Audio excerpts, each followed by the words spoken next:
It's time to ask yourself, do you prioritize your own self-care? How do you handle mom guilt? What if you could create systems in your life to better manage all the things and finally make yourself a priority? Lucky for you, my friend Chelsi Jo is here. From overwhelmed and burned out mama to coach for working moms, Chelsi Jo teaches how to take complicated struggles with children, marriages, housework, and jobs to functional systems that make navigating all the things a breeze. Her Systemize Your Life podcast shares detailed steps on how moms can run their life and maintain their purpose. Her purpose-driven work is to make a change to the way women care for themselves and each other. Hey there, Mom Boss. Welcome to the Social Media for Mompreneurs podcast. I'm Allison Scholes, brand strategist and lifestyle stock photographer. And yes, I'm that boss lady in sweatpants. If you're ready to fine-tune your personal brand, grow your business on social media, learn some really cool marketing hacks, all while balancing family life, then girl, you're in the right spot. And please don't be shy. You can connect with me over at bossladyinsweatpants.com.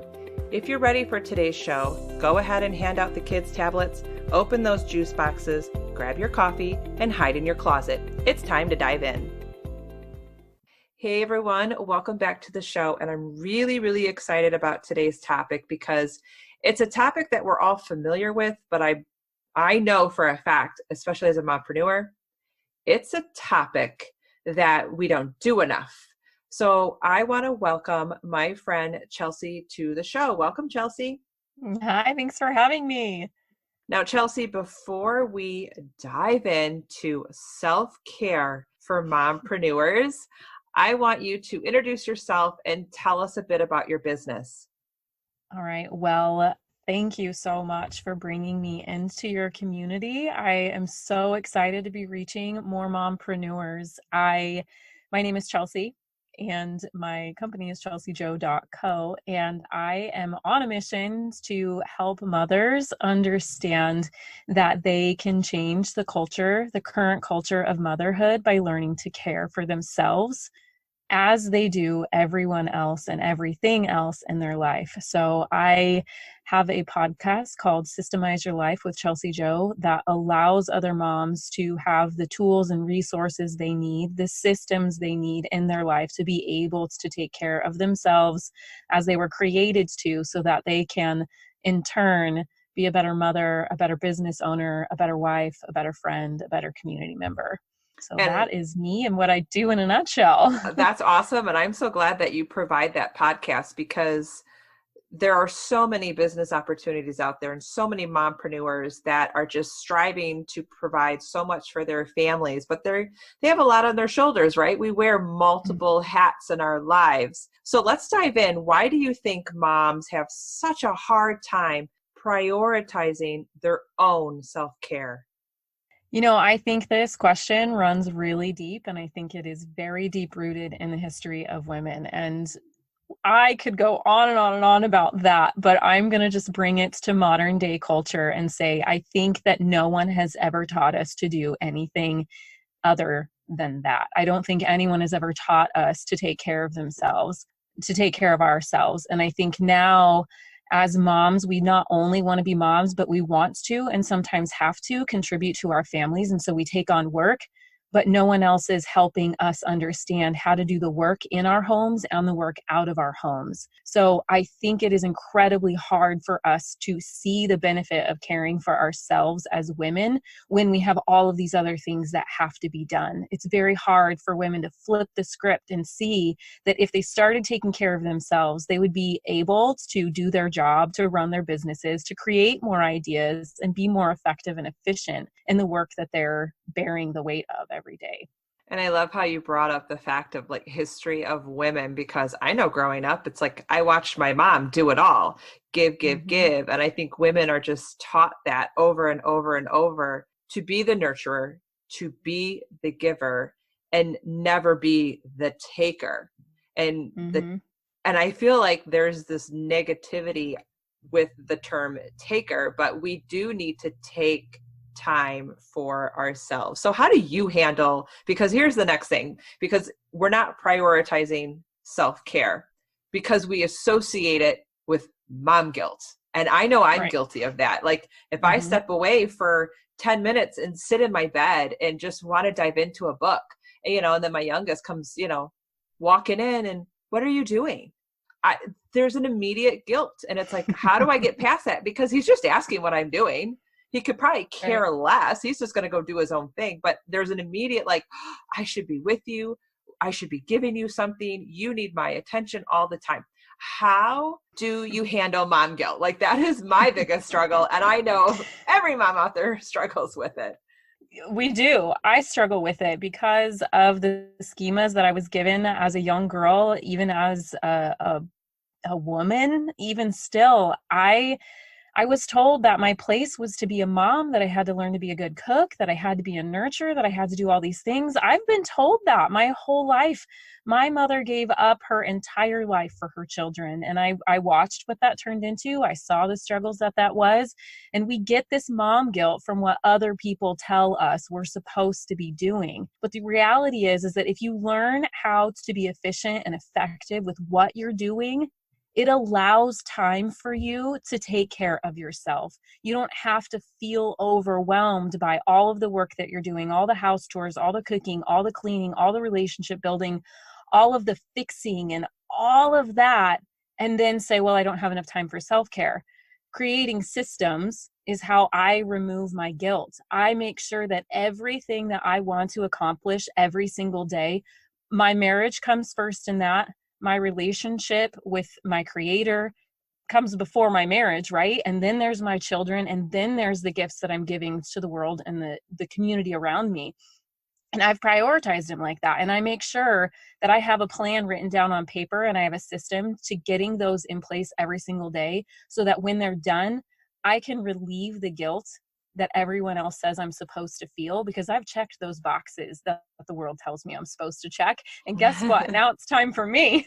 I made time for me, and I'm okay with that, because maybe it's the fact that I've rationalized, okay, I've done all the other things that people tell me I'm supposed to do, so now I can take care of myself. And I think it started that way.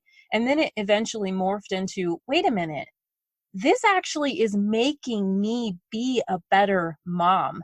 Like just before I hopped onto this podcast this morning, I knew what my day looked like. And I knew that I had an hour carved out to be very intentional with my child. And then I was checking out. My husband's putting my child to bed. They're doing afternoon things. I'm not there for that. And I could feel guilty about that, but I don't, because I sat down and I spent extremely intentional eye contact, no technology time with my kiddo before I got here. And that is what I've decided that I need and what's best for me and my family. And it removes that guilt. The other thing that I want to say about how to get rid of guilt is, or how to deal with it, I guess, because I think the guilt is always going to be there. I don't think you can get rid of it, because it's that voice and that committee of people that we keep in our minds, and they keep trying to object and get in our way of doing things that we were created to do.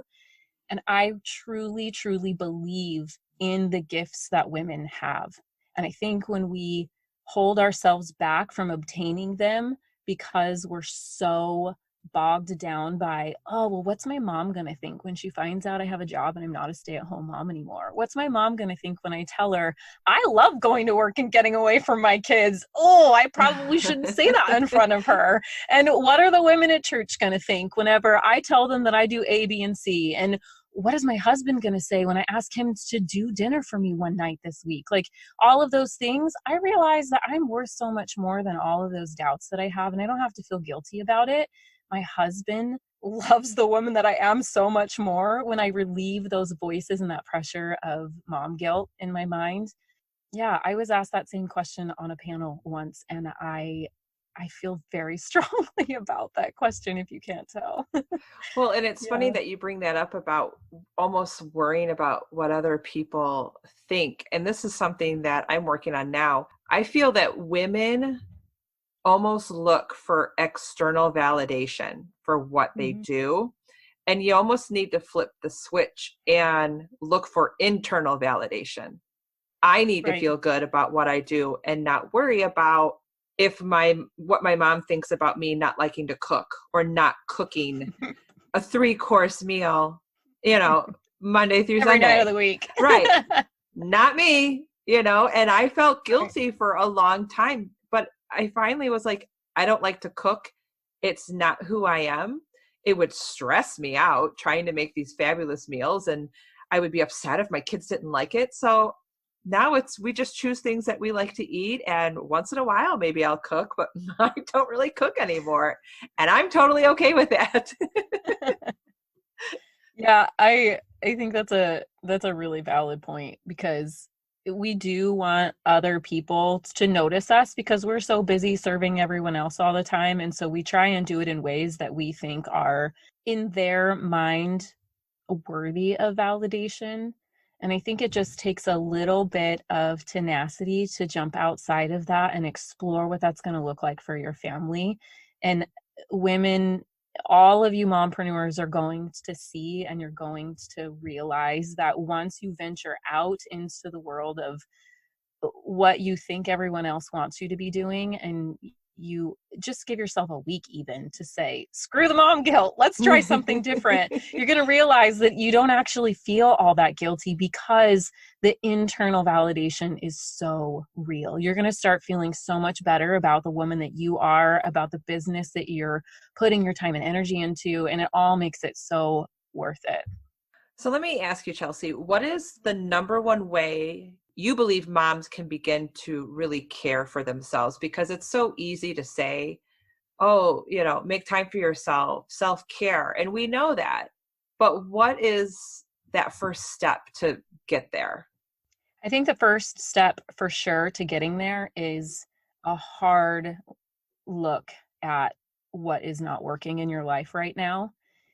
You can't just stick a band-aid over something and trudge along. You have to understand what's broken, what needs to be fixed in order to truly care for yourself.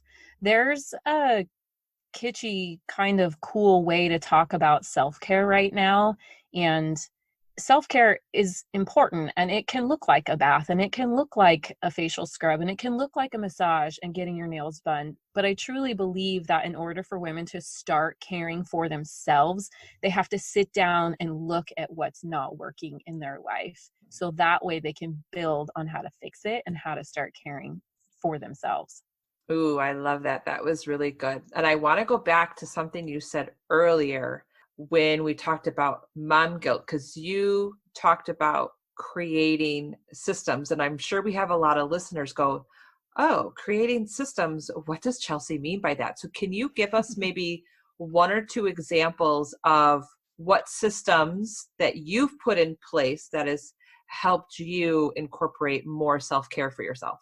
Yeah, the hard and fast systems that I have in my life are systems that create efficiency so that there is time in my day to care for myself. So start with clarifying that. Those systems look like my morning routine. They also look like my nighttime routine. I have an amazing system that is for meal planning because typically moms are, I would almost say 90% of the time, they're in charge of getting food on the table, knowing what's going on, right? My Yeah, let's hand all is raise up our to hands that to one. that. Right. So I have a system that every single week I do, and I spent years trying to figure out the system, and it's not like anything new. It's a menu board, and it's meal cards that everyone in the family loves these meals, and we keep all of our meal cards. It's like an index card, and I keep all of these in an old-fashioned recipe box. And so when I sit down on the weekend to plan out what meals we're going to have for the week, I have a Rolodex, literally like a Rolodex of meals that everyone loves. I don't need to like sit on Pinterest for 2 hours every Sunday trying to figure out what meals are we going to have this weekend.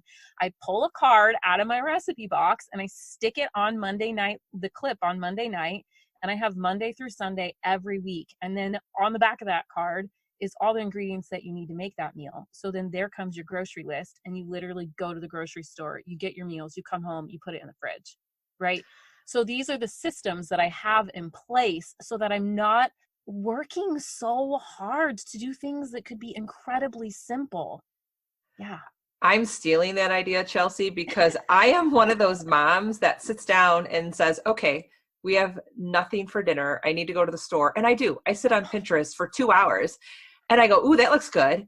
And then you go to the, the ingredients and you don't even know what half the ingredients are. And I'm going, what? I've just wasted 40 minutes of my time and I still don't have one single recipe. And then at that point, I'm just like, well, you're getting a peanut butter and jelly sandwich. Like, and I'm so stressed out about it, right? It's so sad. It's so sad. I have a whole podcast episode and a blog post dedicated to that meal planning system. I have the menu cards on my website because if that is the only thing that the world gets from me, it should be to put this meal plan system into your life. I'm not exaggerating at all. I spend 2 hours in total every week. That includes going to the grocery store, planning my meals, and knowing what we're having for dinner. The system, we could talk about that another day, but those are the kinds of systems that they've changed my life. They've changed my life. Sundays, I used to go to the grocery store on Sundays, and now I go on Saturdays so that Sunday can be a day that is available for me to take care of myself. Now I don't have to spend the entire day trying to figure out what I'm going to feed my family the whole weekend because I have this system in place. That is awesome. And for our listeners, I know every single one of them are wondering, what is her meal system and what episode is this? So don't worry. I am going to find that episode from Chelsi's podcast, and I'm going to put that in the show notes because I'm sitting here writing down meal cards on my piece of paper because I need to do this. Yeah, I think it's episode number 8. Okay, I will make sure. So here's my next question. What are your fundamental needs and how did you determine what they are? Because I know a lot of women are probably thinking, yes, I need to take care of myself. So once you take a hard look, then how do you determine, like, how do you, start that process of this is what I'm going to do on like a weekly basis? Yeah, that's a great question. And that too is another system that I developed because I think systems create habit, and that is inevitably what we want. We want these things to be habitual. And without a system, getting from where we are now into a new habit, it becomes so daunting that we never really get there. I have a workbook that is specifically designed to help women sit down and look at what their fundamental needs are, because so many moms, were never taught it from their moms or from their grandmas. We're not taught it in our community and in our culture. And so when we sit down and say, okay, yeah, I need to take care of myself, but where do I begin? Who am I? I'm lost. I'm a mom. I'm a laundry doer. I'm a laundry doer. Like, that's what I am. So they sit down with this workbook and it helps them assess in every category of their life, being their finances, their spiritual, emotional, mental, their relationship with their spouses, how they are as a parent. And I have a specific question that's geared to get their mind going and thinking. And then they have to rate how they feel based on the question from discouraged all the way over to encouraged. And right in the middle, there's an answer that looks like, meh, kind of, I don't know how I feel about that, So one of the questions on the workbook says, when you think about your finances, when you do anything, have a conversation, make an exchange with your money, how does that make you feel? Discouraged, meh, or encouraged, right? And so you rate how you're feeling and all of these fundamental aspects and core values within our lives to find out where we need the most work. Where do we really need to be focusing our time and energy? And for most of us, we're probably really rocking it in one area, and we're probably really, really lacking in another area. Well, I do have a question as far as discovering the fundamental needs.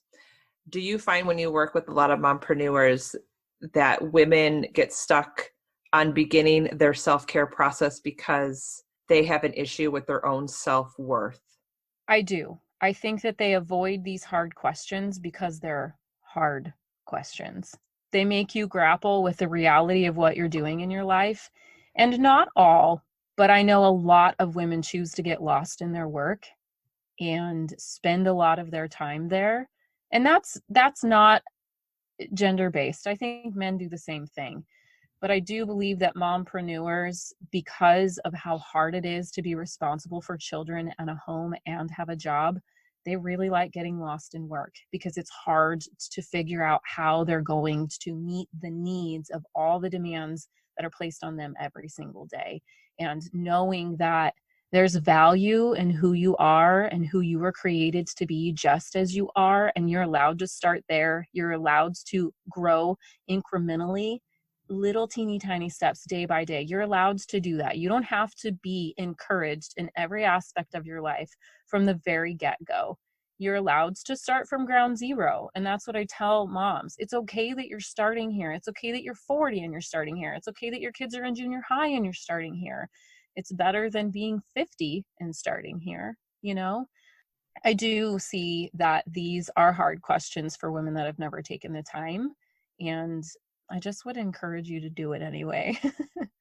Yeah. Well, I can't thank you enough for opening our eyes to not only just talking about self-care, but like you said, taking a hard look at what you're doing every single day and figuring out what's not working, because that's really the number one place to start. So before we end our show, I want to really make sure that our listeners connect with you.